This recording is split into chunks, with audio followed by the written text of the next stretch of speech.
بسم اللہ الرحمن الرحیم. جو فجر کی نماز جان بوجھ کے چھوڑتا ہے اس کے چہرے سے اللہ صلحہ کا نور نکال دیتے ہیں.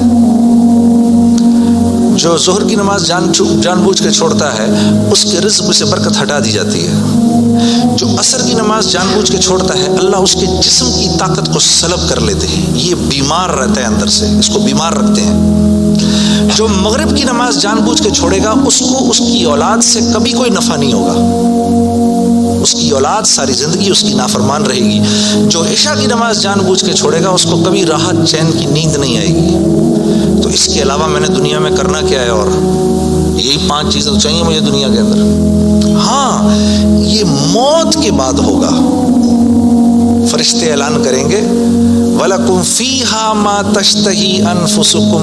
اب کیونکہ تم نے دنیا میں تو ویسے کر لیا جیسے اللہ نے چاہا، ٹھیک ہے، اللہ کی رضا پر راضی رہے، تو اب وَلَكُمْ فِيهَا مَا تَشْتَهِي، اب جو کچھ تم چاہ رہے ہو انفسکم وہ پورا ہوگا. کیوں؟ نزلا من غفور الرحیم، کیونکہ تم اب غفور الرحیم کے مہمان بننے والے ہو. تو اب جو چاہو گے پورا ہوگا. اب کہہ لو مجھے اتنے بڑے بڑے گھر چاہیے، مجھے اتنی بیویاں چاہیے، اتنی حوریں چاہیے. دنیا کی عورتیں کہہ دیں کہ مجھے اس کی شکل دوبارہ نہیں دیکھنی. ہاں جی، میں آ رہا تھا نا ادھر، تو اب میرے سفر میری بیوی تنگ آ گئی تھی. مجھے کہنے لگی کہ اب آپ کیا کر رہے ہیں؟ میں نے کہا عائشہ اتنا بڑا کام ہے، مجھے جانے دو. تم جنت میں میرے سے 500 سال پہلے نہیں جانا چاہتی؟ تو کہنے لگی وہاں بھی اکیلا ہی بھیجنا.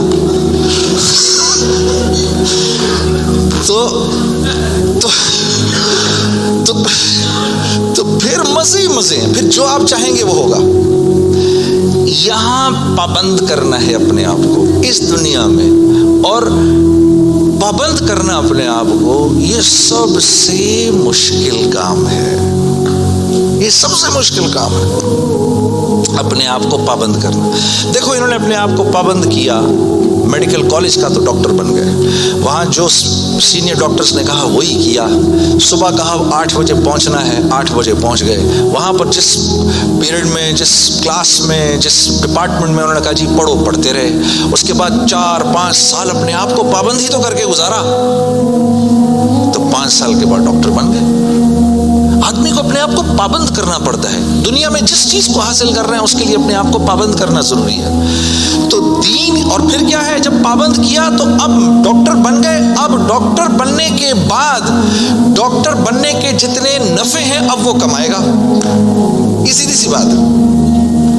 تو دین کے نفع اٹھانے کے لیے کہ میں دین کے نفع اٹھاؤں، اللہ نے جو حکم دیا اس کے میں نفع اٹھاؤں، اس کے لیے پہلے ہمیں اپنے آپ کو پابند کرنا پڑے گا. اسی طرح سے اللہ جیسے کہہ رہے ہیں، جب وہ پابند کر لے گا تو پھر اس کے نفع اٹھائے گا، اور جو جتنا پابند کر لے گا اتنا ہی نفع اٹھائے گا. جیسے 1 گز زمین بھی زمین ہے اور پوری دنیا بھی زمین ہے. جس کے پاس 1 گز زمین ہے وہ 1 گز زمین جتنے فائدے اٹھائے گا، جس کے پاس پوری دنیا ہے وہ پوری دنیا کے فائدے اٹھائے گا. تو جس کی زندگی میں جتنا دین ہے اس نے دنیا میں نفع اٹھانے ہیں. جس کی زندگی میں جتنا کم دین ہے، پھر کیا ہے، مصائب اس کو گھیر لیتے ہیں. مصائب اس کو گھیر لیتے ہیں، حالات اس کو گھیر لیتے ہیں. کراچی سے، لاہور سے، فیصل آباد سے، گلاسگو آ جانے سے حالات ٹھیک نہیں ہو جائیں گے. یہ کہیں اللہ کا وعدہ نہیں ہے کہ جگہ تبدیل کرے گا تو تیرے مزے ہو جائیں گے. نہیں، زندگی بدلے گا تو تیری زندگی بدلے گی. چاہے تو غربت میں ہے، چاہے تو امارت کے اندر ہے، چاہے تو وزیر ہے، چاہے تو محکوم ہے، چاہے تو دکاندار ہے، چاہے تو کارخانے دار ہے. اگر میری مرضی کے مطابق چل رہا ہے تو دنیا کی زندگی تیری ایسی بناؤں گا، دنیا کی زندگی کو تیرے لیے جنت کا نمونہ بناؤں گا. اگر میری مرضی کے خلاف تو چلے گا تو تیرے لیے تمام حالات اور تمام کامیابی کے نقشے ہونے کے باوجود تجھے مشکل میں ڈالوں گا. اور میرے عزیز دوستو، یہ ازل سے لے کر آج تک ہو رہا ہے، اور آج سے لے کر ابد تک یہی ہوگا. اب آپ لوگ یہاں کیوں آئے؟ کبھی آپ نے سوچا بھئی آپ گلاسگو کیوں آئے؟ آپ گلاسگو کیوں آئے؟ آپ آئے نہیں ہیں، اخرجت للناس، ہم نے لوگوں کے نفع کے لیے تمہیں نکالا ہے، ساری انسانیت۔ اخرجت للمسلمین نہیں، مسلمانوں کے نفع کے لیے آپ نہیں آئے یہاں پر، اخرجت للناس، ساری انسانیت کے نفعوں کے لیے میں نے تمہیں تمہارے گھروں سے نکال دیا ہے۔ یا اللہ ہم نے کیا نفع پہنچانا ہے ان کو؟ تأمرون بالمعروف وتنہون عن المنکر، تم نے اچھائی خود کرنی ہے اور ان کو اچھائی کر کے دکھانی ہے، برائی سے خود بچنا ہے اور برائی سے خود بچ کے ان کو کر کے دکھانا ہے۔ آپ یہاں اس لیے آئے ہوئے، میں قرآن بتا رہا ہوں آپ کو۔ وَتُؤْمِنُونَ بِاللَّهِ، جب یہ کرو گے، جب تم ایسا کرو گے پھر میری ذات پہ تمہارا ایمان بنے گا، ورنہ نہیں۔ تب تم میرے حکموں پر چلو گے۔ ایمان نہیں بنے گا تو حکموں پر نہیں چلا جاتا، پھر اللہ کے حکموں پر نہیں چل سکتا آدمی۔ ایمان بنائے بغیر اللہ کو اللہ تو جانے گا، لیکن اللہ کی ذات کے تاثر سے دل خالی رہے گا۔ اللہ کی ذات کے تاثر سے، جیسے ابھی بھائی کہہ رہے تھے نا، دل، ابھی امجد بھائی کیا کہہ رہے تھے؟ دل اللہ کا گھر ہے۔ اس کا کیا مطلب ہے؟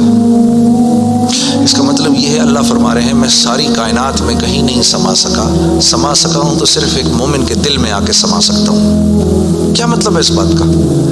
اس بات کا مطلب یہ ہے کہ جیسے میں بھائی کے گھر مہمان آؤں، اگر یہ مجھ سے محبت کرتے ہیں، اگر میرا ان کا ایک تعلق ہے، تو یہ کیا کریں گے؟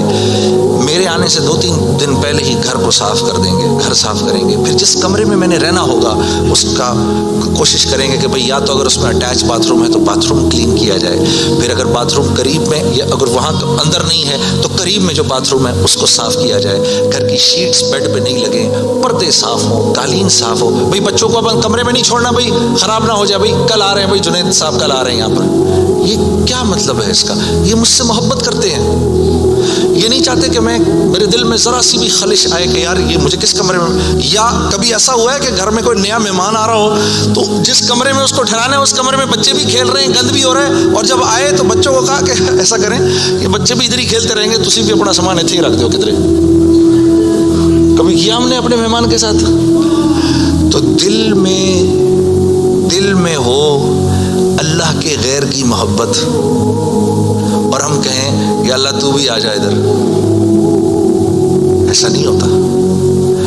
ایک حیادار عورت ہوتی ہے نا، حیادار عورت، وہ پہلے اپنے شوہر کے دل میں اپنی محبت دیکھتی ہے، وہ پہلے اپنے شوہر کے دل میں اپنی محبت دیکھتی ہے دور سے رہ کر۔